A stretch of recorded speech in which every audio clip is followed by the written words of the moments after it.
So for today's craft activity, we're going to make a push pin board.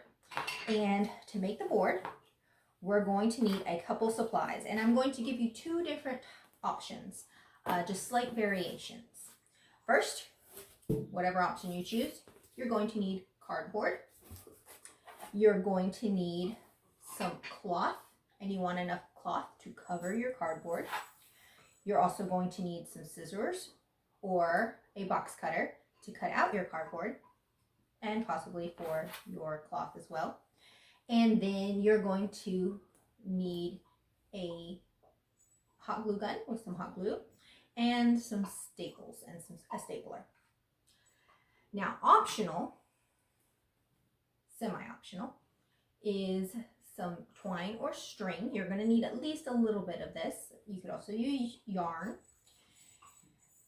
If you go with one option, you're going to need more twine than the other, and you're going to need some clips to go with that one. And if you choose to use less twine, then you're going to want to get an actual push pin. And by push pins, I mean these long, thin ones, not the short little ones that look more like tacks. You want the long ones. All right, so let's get started. First thing you're going to need is to cut out a piece of cardboard. You can cut it out in a circle, or you can stick with a square, or whatever shape you want. You just don't want to get too fancy because you're going to cover it with your cloth, and you want to make sure you have enough cloth to completely cover your cardboard. All right, so this is where you can try either a stapler or you can use your hot glue. So what I have done here is I am just going to cover it. See, I have enough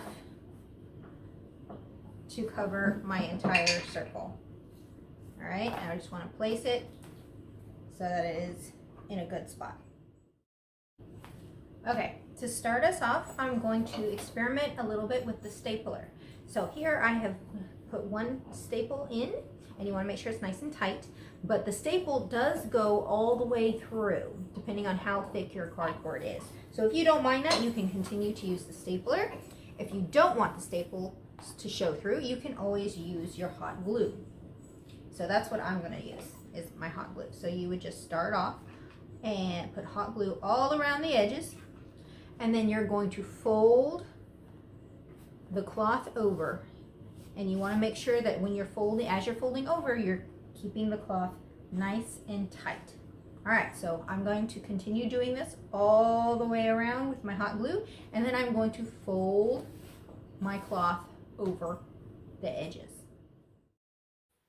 All right, so as you can see here, I have finished covering my cardboard with my cloth.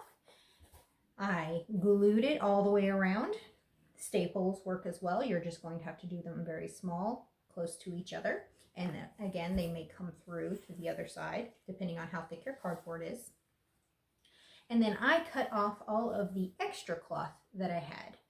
You can do that before or after you glue it. So the next thing I'm going to do is add the string to hang it up. So I'm going to take my string, and you can use however much you want, depending on how long you want it to be. I don't want mine to hang too far down, so I'm just going to measure how much I actually want from where I'm going to hook it on, and I'm going to hook it on up here at the top. So just going to measure.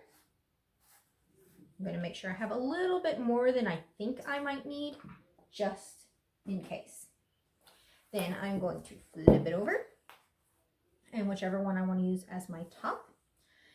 And then I'm going to actually staple and glue this because I want it to be nice and secure.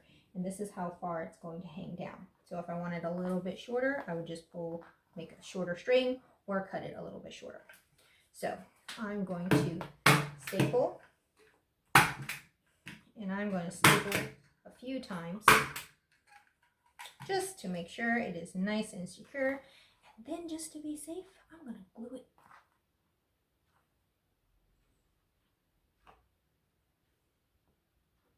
And as long as I don't put anything too heavy on it, it should be just fine. All right, so I can finish here where I would just use my push pins, and I could hang up a piece of paper or a picture and use my push pins. Now, if you have a bigger piece of cloth, you can always make a huge one.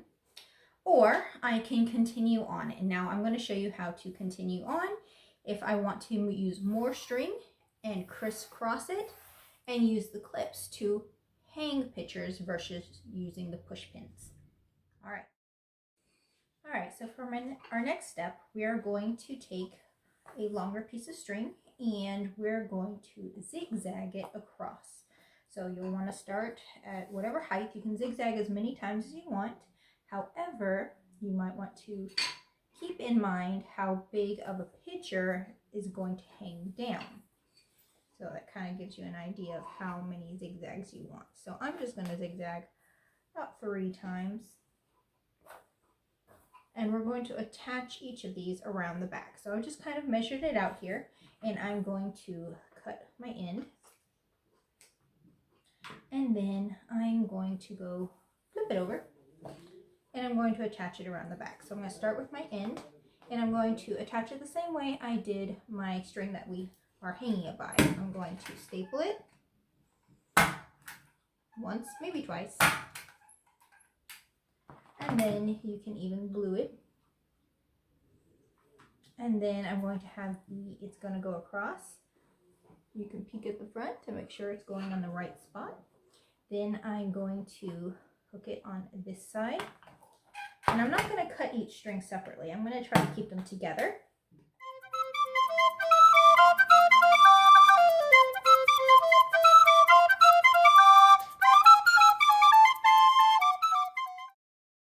Cut off your extra that you don't want, and you can cut it off just about everywhere.